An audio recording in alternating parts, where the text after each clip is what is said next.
ver con lo que viene después de la vida y cómo nosotros vamos a rendir cuentas a Dios, pero siempre enmarcaba sus enseñanzas en cuestiones del día a día, cotidianas, ¿no? Entonces yo quería, no sé si podemos poner la presentación. Bueno, este es el cartel de un combate muy esperado que tuvo lugar la semana pasada, el domingo, la madrugada del domingo, porque se tuvo lugar en Los Ángeles, entonces en realidad era el 17, pero nosotros nos tocaría verlo casi a la madrugada. Y este es un combate de la Liga UFC que al final consiste en lucha, vamos a llamar lucha libre. La disciplina más utilizada son las MMA, que son las artes marciales mixtas, es decir, situar a los dos luchadores en un hexágono y ellos pueden luchar de la manera que quieran, ¿vale? O sea, hay bastante libertad, como veis también ahí no llevan guantes, sino que ya llevan como unos acolchaditos, con lo cual ya nos da una idea del tipo de lucha y quizás ese punto más violento, a lo mejor, que en otro tipo de luchas no hay. Este tipo de lucha cada vez está teniendo más fama. De hecho, está sustituyendo ya la fama que tenía el boxeo y se ve que en todo el corriente juvenil pues tiene cada vez más relevancia, ¿no? De hecho,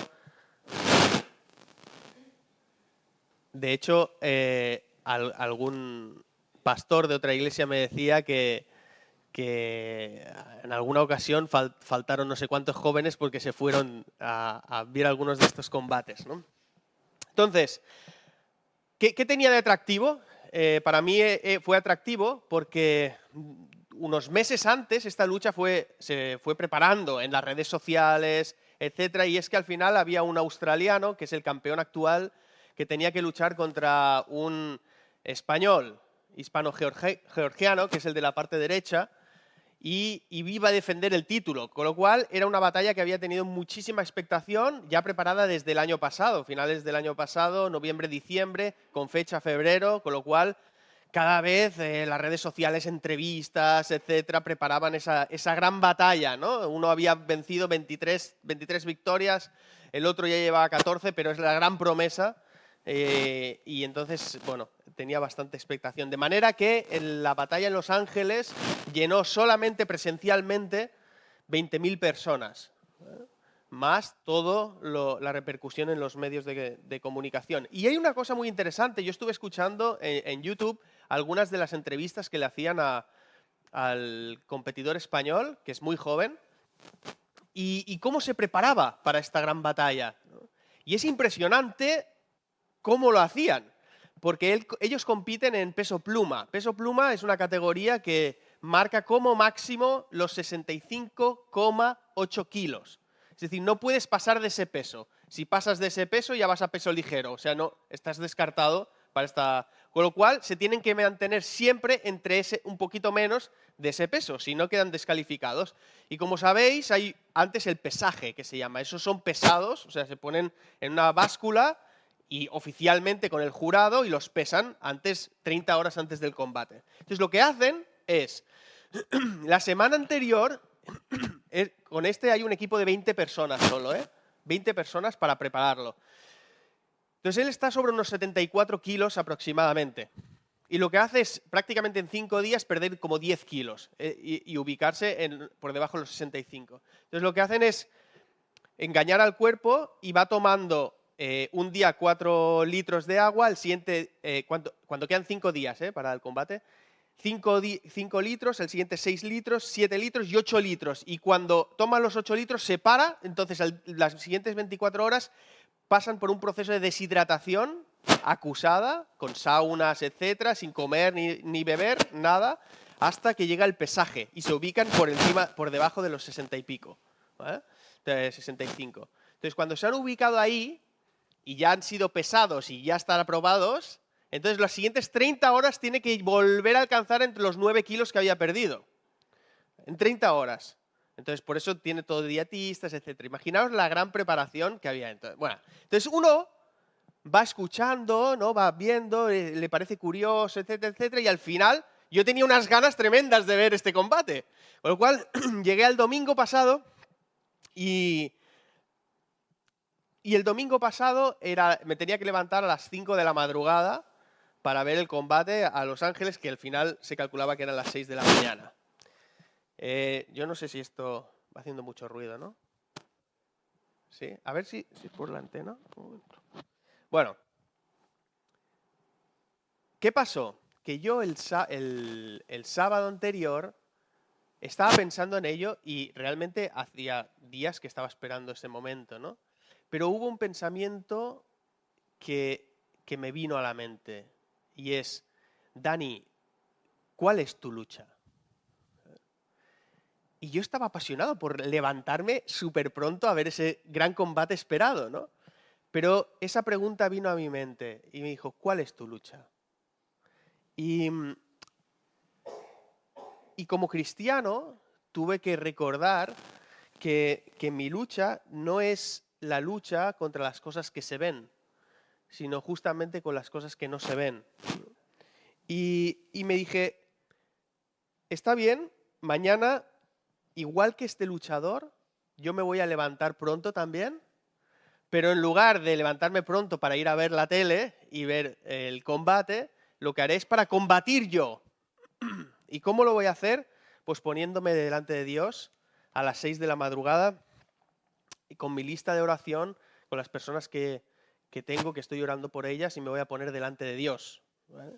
Así que a las 6 de la madrugada yo me levanté y me fui al comedor y me puse ahí a la alfombra mirando por la ventana y no podía con mi alma. O sea, no podía. De repente vino un sueño sobre mí que es que no podía. O sea, se me cerraban los ojos.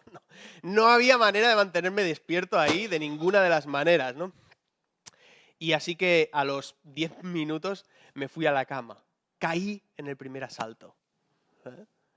Entonces, es muy interesante porque eso si yo me hubiera levantado para ir a ver el combate, estoy convencido de que no me hubiera dormido. Pero por cuanto yo me puse delante de Dios a intentar orar, de madrugada te buscaré, ¿no? Yo caí completamente. Y eso me hizo revelar una cosa, realmente cuál es mi lucha. Porque lo otro no era mi lucha, pues no me hubiera costado en realidad. Pero en ese momento, mi deseo estaba puesto en ver ese combate, no en buscar a Dios ni orar por las personas. Y fijaos que hubiera descansado lo mismo, me hubiera levantado a la misma hora, completamente, pero había algo en mi interior que hacía valorar una cosa en lugar de la otra. Y tenía que ver con mi deseo, dónde estaba puesto mi deseo. Eso me hizo pensar muchas cosas, ¿no? Que durante esos 2 meses yo fui estando expuesto, ya en compañeros de trabajo que siguen este tipo de ligas, etc. En algunas entrevistas, me gusta siempre escuchar las entrevistas, las biografías, ¿no? De personas, las biografías de estos son muy interesantes todas. Pero yo, sin darme cuenta, fui expuesto a esto, de manera que cada vez me atraía más. Uy, ¿qué es esto del jiu-jitsu brasileño? Uy, ¿y qué tal? No, hasta el punto que llegaba a casa, venga niñas, no, os voy a enseñar cómo se hace una luxación de hombro, ¿no? A las 2 pequeñas, ¿no? Mi mujer, ¿pero qué dices? En fin, ¿no? Pero, y me hizo pensar cómo tú, conforme te vas exponiendo a otras cosas, que pueden ser entendidas como legítimas, te apartan de lo que realmente estás llamado a hacer. Y al revés también, porque la Biblia nos enseña, y fíjate que constantemente dice, alentaos los unos a los otros, siempre con estas palabras, tesalonicenses, ¿no? Por ejemplo, o sea, sabiendo que Jesús va a regresar, que Jesús va a llamarnos, va a cogernos para estar con Él siempre, así de modo tener en cuenta estas cosas y alentaos los unos a los otros. Es decir, que la Iglesia es necesario que esté tratando entre ella. No podremos ir viviendo solo de predicaciones de YouTube. Necesitamos realmente interactuar los unos con otros, orar los unos por los otros, explicarnos las situaciones que estamos viviendo, cuáles son las situaciones que estamos pasando, hacernos vulnerables los unos a los otros y recibir el cuidado de los unos y los otros. Esto es la Iglesia y por eso también la Biblia nos enseña esto, ¿no? Por lo tanto, tenemos que estar expuestos a la vida de Iglesia también para que realmente podamos poner nuestro interés también en las cosas que tienen que ver con Dios y las cosas que son eternas, ¿no? Entonces, hay algo interesante también aquí y es que la importancia de la lucha se ve por aquello que obtienes de ella. Por lo tanto, por ejemplo, las batallas de este mundo siempre son, mira las guerras, justamente esta semana se celebraba, bueno, ayer, 2 años de la invasión de Rusia y de la guerra entre Ucrania y Rusia, ¿no? O sea, ahí todo es muy complejo, ¿vale? Pero al final, ¿qué es lo que obtienen las guerras? ¿Un pedazo de tierra? ¿Poder? ¿Personas? Mira todos los motivos por los cuales nos peleamos en esta vida y no encontrarás el cinturón dorado, por ejemplo, y no encontrarás ni un solo motivo de una cosa que no perezca. Ni una. La tierra pasa, nosotros nos hacemos mayores, enfermamos, nos morimos, la tierra sigue ahí, pero la tierra se degrada también, el cinturón este va a degradarse también, todas las cosas por las cuales nos peleamos y estemos dispuestos a matar a las otras personas tienen que ver siempre con cosas que perecen, siempre. Pero la Biblia nos enseña que hay una batalla mayor y que es una batalla espiritual. Y es muy curioso porque en la batalla espiritual tiene como objetivo la obtención de una sola cosa, que es el dominio del alma. Y esa única cosa es el único motivo que es eterno. Entonces, fijaos la diferencia que hay realmente entre una batalla y el resto. No tiene absolutamente nada que ver. Y nosotros, como cristianos, estamos en la batalla, tenemos que ser conscientes de que nuestra batalla tiene que ver con lo que es eterno, creo que es en este caso el alma. Luego veremos que Jesús ha ganado la guerra por las almas, pero aún así, las batallas internas tienen que ver con nuestros pensamientos, con nuestro espíritu. Por lo tanto, ¿cuál de las dos luchas tiene una mayor implicación? La guerra que no se ve, la que no lo vemos por nuestros ojos. Entonces vamos a leer el texto que se encuentra en Efesios y que, aunque muchas veces hemos escuchado, Efesios capítulo 6, en la que Pablo, el apóstol, usa metáforas para hablarnos de esa guerra espiritual que no vemos con nuestros ojos, ¿no? Efesios capítulo 6, y leeremos del 10 al 17. Dice: por lo demás, fortaleceos en el Señor y en el poder de su fuerza. Revestíos con toda la armadura de Dios para que podáis estar firmes contra las insidias o las acechanzas del diablo. Porque nuestra lucha no es contra carne ni contra sangre, no es contra personas físicas, ¿no? Humanas, dice, sino contra principados, contra príncipes, contra potestades, contra los poderes de este mundo de tinieblas, contra las huestes espirituales de maldad en las regiones celestes, en esos ámbitos que nosotros, espirituales, no somos capaces de ver con nuestros ojos. Ahí está. Por lo tanto, tomad toda armadura de Dios para que podáis resistir en el día malo, y habiéndolo hecho, estar firmes. Estad pues firmes, ceñida vuestra cintura con la verdad, revestíos la coraza de la justicia, y calzaos los pies con el apresto del Evangelio de paz, y en todo, tomando el escudo de la fe con el que podéis apagar todos los dardos encendidos del maligno. Tomad también el yelmo, el casco de la salvación, y la espada del Espíritu, que es la palabra de Dios. Con toda oración y súplica orad en todo tiempo en el Espíritu, y velad con toda perseverancia y súplica por todos los santos. Hay una cosa a la que nos está llamando este texto. ¿Cuál es? Se repite 3 veces. Venga, a ver quién lo encuentra.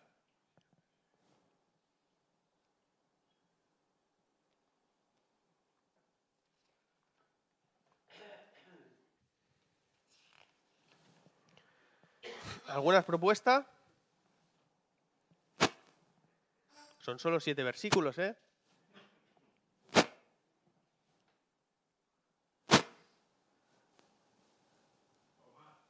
¿Cómo? Tomad. No, ¿a qué nos llama? ¿Qué más? 3 veces se tiene que repetir. Es un término que se repite 3 veces. Además, con la misma palabra. No se repite 3 veces. ¿Cómo?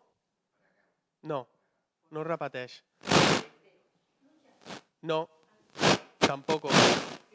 Sí, 3 veces se repite, estad firmes. Versículo 11, revestíos con toda la armadura de Dios para que podáis estar firmes. Versículo 13, por tanto tomad toda la armadura de Dios para que podáis resistir en el día malo y habiéndolo hecho todo, estar firmes. Versículo 14, estad pues firmes. O sea, el llamado de la lucha es uno. No dice, para que podáis atacar y dar caña. No, para que podáis estar firmes. Ese es continuamente el llamado que está haciendo aquí Pablo a los efesios. Y por eso usa las metáforas de la armadura en este sentido, ¿no? Mira, ¿os acordáis que dijo Jesús a Pedro en una ocasión? Ese es tremendo, ¿eh? Este texto es brutal. Se encuentra en Lucas 22, pero dice, Simón, Simón, dice, mira que Satanás... Un momento, si el texto nos está llamando a ser firmes, ¿por qué es que nos está llamando a ser firmes? Porque el maligno lo que va a intentar, ¿qué es? Tambalearnos, claro, desestabilizarnos. O sea, por eso el llamado es a estar inmóviles, permanecer, porque lo que va a intentar, y fíjate que es en un sentido el diablo, y aquí se está refiriendo a cristianos, no se está refiriendo a que nos va a destruir en un sentido, sino que nos va a hacer tambalear. Por eso Jesús le dice, Simón, Simón, mira que Satanás os ha reclamado. ¿Para qué? ¿Para llevaros al infierno y tal? No, para zarandearos como trigo, porque el otro no lo va a poder hacer. Dice, para zarandearos como trigo, pero yo he rogado por ti para que tu fe no falle. Porque esto es lo que te va a salvar al final, la fe en Cristo. Y aquí es muy interesante porque vemos la soberanía del Hijo como Dios. Porque dice, os ha reclamado para esto, pero yo lo que he orado no es para que no os zarandee, es para que no te falte la fe. Porque eso es lo que te libra, la fe en el Hijo. Entonces dice, y tú, una vez que hayas regresado, ¿regresado de dónde? Regresado, convertido, arrepentido, después de que le negaría 3 veces después. O sea, Jesús le está hablando, al final, tú cuando hayas vuelto, porque vas a caer, cuando hayas vuelto, te hayas arrepentido, entonces fortalece a tus hermanos. Hay una cosa que... Entonces aquí es muy bonito porque Pedro le dice, yo voy a ese mismo momento, yo voy a ir contigo hasta la muerte, yo por ti voy a la cárcel si es necesario, voy a ir a la muerte. Y entonces es cuando Jesús le dice, hoy me negarás hasta 3 veces. ¿Y qué era lo que ignoraba Pedro aquí? Lo que ignoraba es lo que habíamos leído en Efesios, que dice, versículo 13, por tanto, tomad la armadura de Dios para que podáis resistir en el día malo. Porque el día malo va a llegar. Va a venir siempre. No es que todos los días sean malos, pero incluso Pedro, que estaba presencialmente con Jesús, en el momento en el que él dice, yo voy a estar contigo hasta la muerte si es necesario. Ese mismo día, ese mismo día vino el día malo sobre Simón Pedro, que le negó 3 veces. Y ese día malo va a venir también. Y lo que tenemos que tener conciencia cuando leemos este texto es que es propósito, es que nosotros estemos firmes para soportar, para resistir el día malo que va a venir.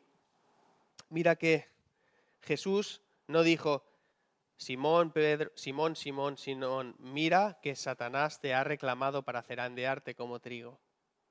Dice, Satanás os ha reclamado, en plural.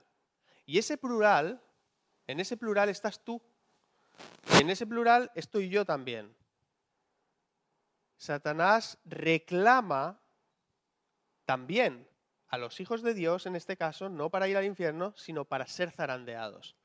Porque en el momento que tú eres zarandeado, lo que busca justamente es difuminar la identidad de Cristo en ti, para que no seas testimonio puro ante los demás. Ese es el objetivo del maligno, y por eso también eres zarandeado, por eso pasamos situaciones de dificultad.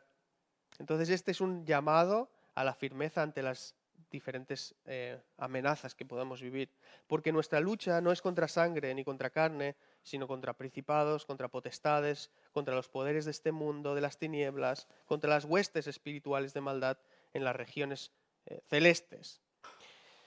Pero en la lucha del cristiano, la victoria del cristiano no va a venir por su capacidad ofensiva, sino por su capacidad de resistencia. Y tú dices, no, mira, pero es que aquí aparece un elemento que sí es ofensivo, y es verdad, es la espada, pero dice que es la espada del Espíritu.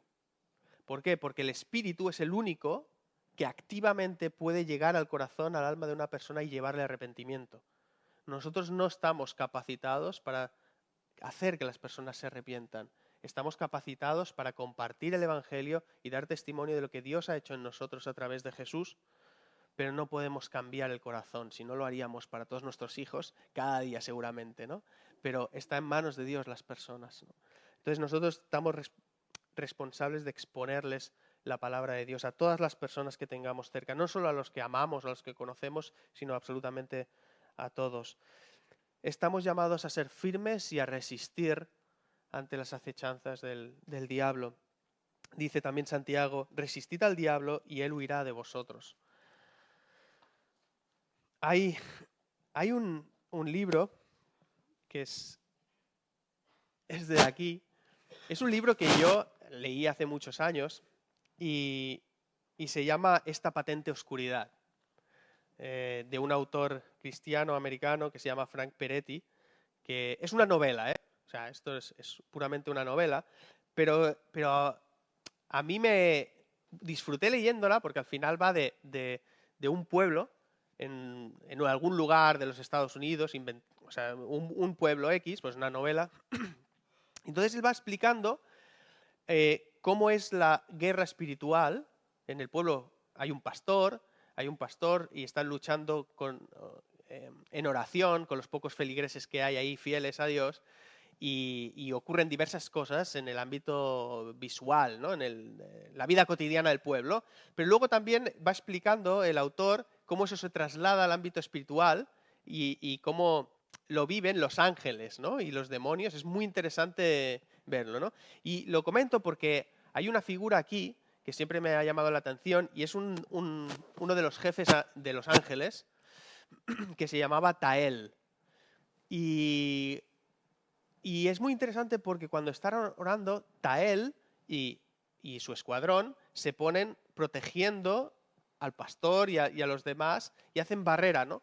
Pero él explica cómo él estaba inmóvil y entonces todos los demonios estaban cerca de él, acechándole, incluso algunos marcándole alguna herida en la cara, pero él permanecía delante inmóvil, sin atacar. Y me llama mucho la atención de que estos seres espirituales que en la Biblia tenemos información, pero no mucha, ¿vale? Ellos no... Él podría acabar con todo el conjunto de demonios que había ahí, pero no movió ni un solo dedo. A pesar de que le estaban provocando, a pesar de que le hicieron heridas, se mantenía inmóvil. Porque su acción dependía de la voluntad de Dios, no de sus instintos de defensa contra las amenazas, sino únicamente de la voluntad de Dios. Y cuando lees la Biblia, ves cosas, por ejemplo, en Judas 1, explica, ¿no? pero cuando el arcángel Miguel contendía con el diablo y disputaba acerca del cuerpo de Moisés, no se atrevió a proferir juicio alguno, siendo él santo. Santo en el sentido que no había pecado en el ángel, aunque no es Dios. Y dice, pero no profería ningún juicio contra el diablo, sino que dijo, Yahweh te reprenda, Dios te reprenda, el Señor te reprenda, ¿no? Porque corresponde a Él toda actividad ofensiva, porque la actividad ofensiva que nosotros podemos realizar siempre estará corrompida. Y eso ha pasado siempre. Y más cuando las personas no conocen lo que dice la Biblia. Por eso, muchos en nombre de Dios conquistaron territorios cometiendo atrocidades, violaciones, de todo, en nombre del cristianismo. Primero porque la gente no sabía lo que ponía en la Biblia, no tenía ni idea. Pero eso es lo que provoca cuando personas caídas, pecadores, intentan ajusticiar, no traer justicia, sino ajusticiar a otras personas de una forma ofensiva. No es posible. Solamente Dios juzga y Dios toma la parte ofensiva porque es el único que lo puede hacer de una forma santa y limpia. Y ni siquiera, en este caso, los ángeles, ¿no? Entonces nosotros cuando reaccionamos por lo que sale de nuestro corazón, que muchas veces no lo podemos ni siquiera frenar, ¿no? Las motivaciones, esos impulsos, en cambio ellos solo se mueven por la voluntad de Dios, se someten, porque al final tiene que ver con el dominio del alma. Entonces, y Jesús también nos lo enseñaba, ¿no? Dice Jesús, lo que yo hablo, no lo hablo por mi propia cuenta, sino que el Padre mismo que me ha enviado me ha dado un mandamiento sobre lo que he de decir y sobre lo que he de hablar. Juan 12, 49, lo mismo.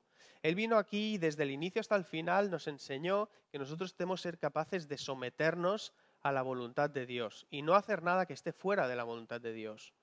Y esto, aunque parezca mentira, nos dará libertad, sabiendo que Él es el que nos juzga siempre, ¿no? Bueno, hemos dicho 3 veces aparece la palabra ser firmes y eso es lo que nos está llamando el Espíritu Santo, pero luego también contempla una realidad y contempla la realidad del ser maligno, ¿no? Y aquí aparecen 2 ocasiones, uno como maligno, otro como Satanás, y cómo ataca el diablo, ¿no? En un lugar habla de los dardos encendidos. Bueno, es interesante que sean dardos, porque el dardo pincha, pero además de clavarse y hacer dolor, dice que está encendido. Y todos sabemos lo que ocurre cuando viene un fuego, y si no habéis visto esta semana en las noticias lo que ha pasado en Valencia, cómo un fuego se ha extendido en pocos minutos en un edificio de 14 plantas y lo ha quemado absolutamente todo, han muerto 10 personas, han habido bomberos heridos y ha sido un auténtico desastre en minutos. Eso es lo que provoca un dardo encendido. Porque el fuego, igual que la lengua, habla Santiago, no hay quien lo pare. Es muy complicado frenarlo, muy complicado. Así también las acechanzas del diablo, cuando él ataca, no es para hacerte solo a ti, sino para que eso tenga una repercusión mucho mayor. Hablamos del diablo, hablamos de la serpiente antigua. No sé si consideramos el ataque de una serpiente real, pero aquí hay 2 cosas. Una es el picotazo de la serpiente, que duele, porque te clava, ¿no? Los colmillos, te los clava, ¡pam! Y eso duele. Pero luego el efecto secundario es peor, porque lo que hace es inocularte el veneno. Y ese veneno afecta directamente justamente a todo el sistema nervioso.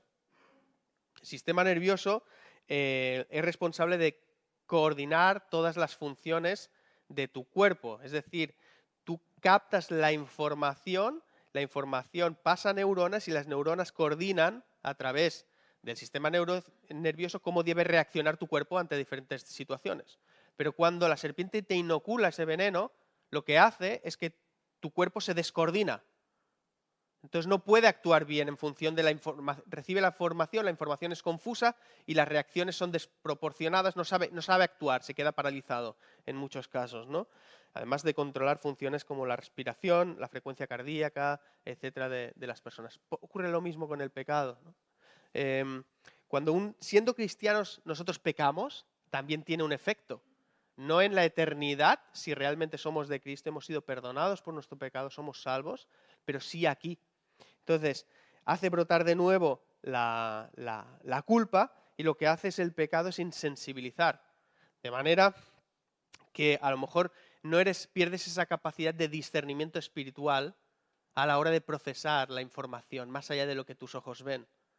Entonces, a veces eres capaz incluso de, cuando hay pecado, tú hablas la palabra de Dios, pero no de forma proporcionada, porque podemos ver ahí un espíritu de recriminación hacia el hermano que ha sido aumentado justamente por la amargura que hay en tu corazón. Entonces, hablas la palabra de Dios, pero no hay felicidad en tu cara, ni hay gozo. Entonces lo que transmites es muerte justamente, hablando incluso la palabra de Dios, porque hay pecado en tu vida. Entonces el pecado tiene un efecto claramente en todo el sistema nervioso espiritual o el sistema nervioso central de nuestras vidas, ¿no? O incluso te insensibiliza, si es algo que repites, te puede llegar a insensibilizar de manera que tú generas una tolerancia. Entonces, generas esa tolerancia al pecado de manera que tú no solamente lo aceptas, sino das tu aprobación a los que lo practican también. Y te vuelves, y tu vida acaba siendo una vida de medias verdades y medias mentiras, tal como la del diablo desde el inicio. Dios sabe que en el momento que toméis del fruto, conoceréis el mal y el bien. Eso era verdad, pero dice, y seréis como Dios, falso. Entonces, el diablo siempre juega con las medias verdades y las medias mentiras. Ese es. Él no se ocupa de aquellos que le adoran. Los que adoran al diablo y están dedicados a la brujería, él no pierde tiempo con ellos, ya los tiene.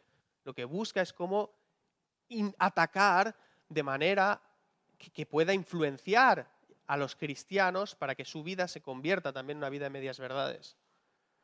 Entonces vemos un liberalismo también en el ámbito de las iglesias, aceptando cosas que son pecado cuando Dios las condena completamente. En nombre del amor, y volvemos a ver, ¿no? El amor, el juicio, etcétera, vuelven a estar totalmente descompensados, justamente por eso. O podemos hablar las cosas sin tener en cuenta la afectación. A veces pensamos siempre en pecados graves, ¿no? Pero nos damos cuenta y a veces hablamos cosas, nuestra boca va más rápida, no hay reflexión y los que nosotros hablamos no consideramos el efecto que puede tener en otras personas. Y el diablo sí lo usa, Porque una vez lo has dicho, se escampa y ya no lo ves. Y en cambio otro se está doliendo y está pasándolo mal por un comentario que hiciste tú y que ha pasado ya por 3 personas. Entonces, te anula la capacidad de la reflexión en el ámbito espiritual en este sentido, ¿no? Y ciertamente Pablo vemos que usa la metáfora de la armadura de Dios para ilustrar aquellos factores que no vemos. Tú no eres capaz de ver la verdad, no eres capaz de ver la justicia, no es algo que veamos con nuestros ojos, no la percibimos por cosas que pasan, pero no se ve con los ojos humanos. Son términos que no se ven. Entonces lo que él hace es trasladarlos a algo visible, que en este caso es la armadura de Dios. Pero vamos a ver algo distinto, ¿no? Yo creo que tenemos que estar como iglesia preparados para discernir a través de las cosas que vemos, físicas, dónde está la guerra espiritual. Y por ejemplo, hay un ejemplo en la Biblia que se encuentra en 1 Samuel, capítulo 17, y ahí vemos el conflicto y la guerra entre David y Goliat. David y Goliat, esos 1000 años antes de Cristo, ¿eh? Entonces nos encontramos en el pueblo de Israel, que en esos momentos está retado por los filisteos, justamente en el valle de Ela, situado muy cerca de Gaza. O sea, vemos que hay conflictos que duran para... siempre estarán, ¿no? Hasta que... Entonces, en ese momento estaban los filisteos frente al pueblo de Israel, preparados para la batalla. Y cada día había un guerrero enorme, de 2,90 m, que salía a retar al pueblo de Israel. Y leo de esta manera, dice, esto está en 1 Samuel capítulo 17, salió un campeón llamado Goliat de Gat, cuya altura era 2,90 m y tenía un yelmo de bronce sobre la cabeza, el casco de bronce, o sea, imaginaos lo que pesa eso. Y llevaba una cota de malla y el peso de la cota de malla era como de 5.000 ciclos de bronce, es decir, 57 kilos. Tenía también grebas de bronce en las piernas y una jabalina de bronce colgada entre sus hombros. Y el asta de su lanza era como un rodillo de telar de 13 kilos. O sea, un rodillo de telar es así más o menos el diámetro. Imagínate para coger eso como una lanza, solo con el palo ya sin... Es que pesa, ¿no? Y dice, y la punta de lanza pesaba 6,8 kilos. Y su escudero iba delante de él. Y Goliat se paró y gritó a las filas de Israel diciéndoles, ¿para qué habéis salido a poneros en orden de batalla? ¿Acaso no soy yo filisteo y vosotros siervos de Saúl? Escogeos un hombre que venga a mí, y si es capaz de pelear conmigo y matarme, entonces seremos vuestros siervos. Pero si yo le venzo y lo mato, entonces seréis vosotros nuestros siervos y nos serviréis. Y de nuevo el filisteo dijo, hoy desafío a las filas de Israel, dadme un hombre para que luchemos mano a mano. Y cuando Saúl y todo Israel oyeron estas palabras del filisteo, se acobardaron y tuvieron gran temor. Entonces cuando uno lee la historia de este conflicto y repasa la armadura, te das cuenta de lo equipado que iba Goliat. Estaba súper equipado para esta batalla. En cambio, ¿cómo iba David? ¿No? Pues, bueno, tampoco no hace aquí una descripción, pero seguramente con sus sandalias, la honda y la ropa, porque lo que sí sabemos es que David se probó la armadura de Saúl, pero no se podía ni mover con eso. Entonces, él no tenía movilidad. Y fijaos que venció por Dios, no por la armadura. Entonces se quitó la armadura y fue como cuando iba a pastorear las cabras. Así iba él. Entonces, la pregunta es, ¿quién estaba mejor equipado para la batalla? Para la batalla que Goliat estaba acostumbrado a batallar, era Goliat. Pero la batalla que tenía lugar en ese momento era David, porque Dios está con él. Pero dices, bueno, sí, Dios estaba con él, pero la batalla era espiritual. ¿Y cómo sabemos que esa batalla era espiritual? Lo sabemos porque, ¿qué dijo David a Goliat? Tú vienes a mí con espada, lanza y jabalina, pero yo vengo a ti con una honda, piedras y tal. No, lo podría haber dicho porque eran sus armas. Y con esas armas venció. Pero no dijo eso. Yo vengo en el nombre del Señor de los ejércitos, de los escuadrones de Israel a quien tú has desafiado. Yo vengo con espíritu. Tú vienes con estas armas físicas, pero yo vengo con espíritu. Vengo con Dios. ¿Y por qué David dice esto? ¿Por qué David sabía que era una batalla espiritual? ¿Y por qué era una batalla espiritual? Porque dice Goliat, si la persona que designéis es capaz de pelear conmigo y matarme, entonces seremos vuestros siervos, pero si yo lo venzo y lo mato, entonces seréis nuestros siervos y nos serviréis. No. ¿Quién había liberado al pueblo de Egipto y dijo, yo soy Jehová tu Dios que te saqué de la tierra de Egipto, de la casa de servidumbre? El propósito de Dios es librarnos. Cuando Dios envía a Jesús es para pagar el precio que nosotros no fuimos capaces de pagar por nuestros pecados, para librarnos. Si tú eres libre ya, tú vas a ser capaz de discernir cuando la batalla es espiritual, porque la voluntad del maligno es someterte. ¿Qué pasó con Jesús y Satanás? Satanás le dice, si eres el Hijo de Dios, di a estas piedras que se conviertan en pan. Y Jesús le responde con la palabra, mira, te daré todas estas ciudades, te daré todo en los reinos del mundo si postrado me adorades, si te sometes a mí. Eso es lo que va a buscar siempre el maligno. Por eso tenemos que ser capaces, a través de las situaciones físicas que nosotros vemos, el ámbito espiritual. Porque sí, a lo mejor hay situaciones legítimas, como ir a ver un partido de fútbol en casa y que venga el típico colega con 12 latas de cerveza. ¿Eso es legítimo? Sí, es legítimo. ¿Pero eso puede llevar a algo más en tu caso si eres débil? Claro que puede llegar a algo más. Entonces tienes que ver, a someterte a otras cosas peores. Entonces tienes que discernir dónde está el ámbito espiritual en cada situación que nosotros vivimos. Da igual si son legítimas o no. ¿Cómo te va a afectar a ti? ¿Cómo respondes ante eso? Eso es lo que tenemos que ver. Porque uno es esclavo de aquello que le ha vencido, dice la palabra de Dios. No se puede servir a dos señores, porque amarás a uno y rechazarás a otro. Después de que Jesús resucitó, Pablo escribía a los romanos diciendo así, el pecado no tendrá dominio sobre vosotros, porque Jesús ha pagado el precio, ya no estamos bajo la ley, no estás bajo el mandamiento, eres libre. No dejes que el pecado te someta, eres libre. Ese es el mensaje de firmeza para el cristiano, es lo que va a permitir que seas firme ante cualquier insidia del diablo, porque lo que va a buscar es tambalearte y nosotros tenemos que permanecer firmes. Termino explicando eso esta noche. Ayer, sábado,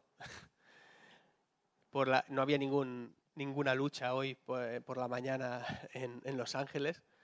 Entonces yo le dije al Señor, por favor, levántame a las 6 de la mañana, ¿no? Porque quiero volver al ruedo. Quiero volver a la lucha. Y digo, bueno, no me pongo el despertador, pues no es necesario que todo el mundo se despierte, pero a mí levántame a las 6 de la mañana, por favor. Lo necesito, ¿no? Necesito volver a luchar. Y esta noche me puse a soñar y estaba soñando que yo estaba pasando una prueba para un trabajo distinto. El sueño no es profético, simplemente estaba soñando que estaba pasando una prueba en otro trabajo y decía, en esta empresa, digo, qué bien vive la gente, ¿no? O sea, yo estoy pasando una presión en la mía y digo, pero aquí veo que todo el mundo vive muy bien y no sé cuánto y tal. Y cuando terminó la jornada, fui al departamento de administración y de repente ya era tarde, eran como las 11 de la noche y fui a ver el departamento de administración y hablar con la administrativa y le dije, bueno, yo ya me voy a ir, esperamos que entren los niños un momento.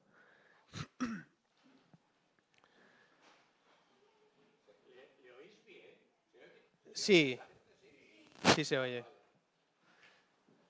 Venga, chicos, que estaba explicando un sueño que he tenido esta noche. Entonces, ¿qué pasó? Que yo me encontraba en el departamento de administración y les decía, veía era de noche, era las 11 de la noche y digo, me tengo que ir ya a casa, he terminado el periodo de prueba. Y entonces en el cielo, de estrellado, de repente aparecieron dos luces dos luces de fuego, empezaron a dar vueltas en círculo, ¿no? Y yo veía la señal del cielo, que solo la podía ver yo en ese momento, y entonces yo veo que empieza el círculo y digo, es la señal de Dios. Y entonces me despierto, ¿y qué hora era? Las 6 de la mañana, en punto. Entonces me he levantado esta mañana y me he ido al salón y ahí he estado más fuerte que la otra vez, orando a Dios, ¿no? Y estando delante de su presencia a la hora prevista, luchando. Y lo que quiero decir es que Dios, si tú tomas partida en ello, te va a acompañar. Y Dios va a estar contigo para enfrentar justamente estos dardos y para luchar y para que realmente Él cumpla su propósito en ti. Amén. Venga. Padre, te damos las gracias por lo que tú nos enseñas en la Escritura y queremos que realmente ser fieles a ti, que tú vayas cambiando poco a poco nuestros corazones para ser similares a ti, que tengamos un corazón para amar a todas las personas, para orar por ellas y para ver que ellas crezcan también y que ese sea nuestro gozo. Gracias por el sacrificio que hiciste tú a través de Jesús en la cruz, por pagar el precio por nuestros pecados, por nuestra rebeldía contra ti. Y te pedimos que muchas personas más puedan llegar a ese conocimiento y tú cambies sus vidas. En el nombre de Jesús, amén.